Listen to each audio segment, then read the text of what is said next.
Here is John 8 verses 12 to 21 from the New International Version (NIV) of the Bible. John 8 verses 12 to 21 NIV. 12 When Jesus spoke again to the people, he said, I am the light of the world. Whoever follows me will never walk in darkness but will have the light of life.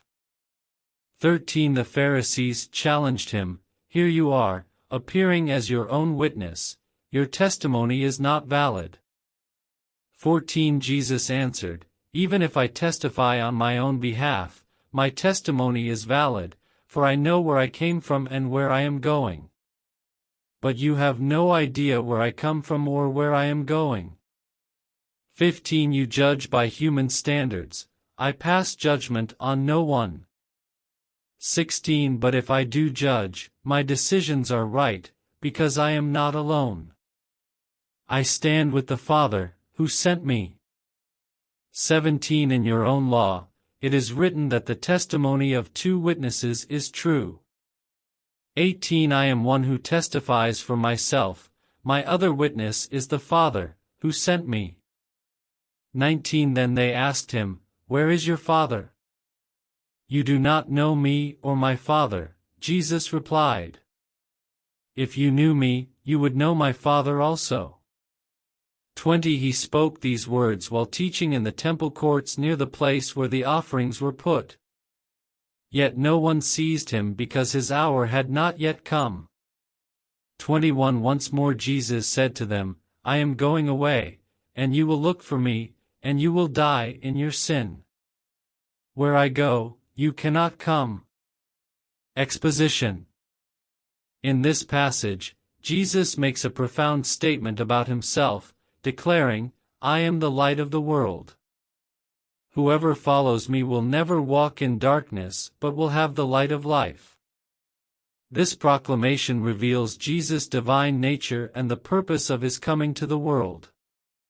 The light of the world, by describing himself as the light of the world, Jesus is claiming to be the source of spiritual illumination, truth, and guidance. Just as light dispels darkness, Jesus' teachings and presence bring clarity, understanding, and direction to the lives of those who believe in him. Testimony and validity. The Pharisees challenge Jesus, claiming that his testimony about himself is not valid because he is acting as his own witness. In Jewish law, a person's testimony required 2 witnesses to be considered valid. However, Jesus points out that his testimony is true because he is not alone, he stands with the Father who sent him. In other words, his authority comes from the Father in heaven.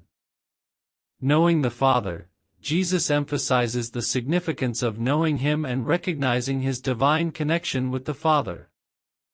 He asserts that if people truly knew him, they would also know the Father. This underscores the essential relationship between the Father and the Son and the unity in their purpose. Judgment and mercy.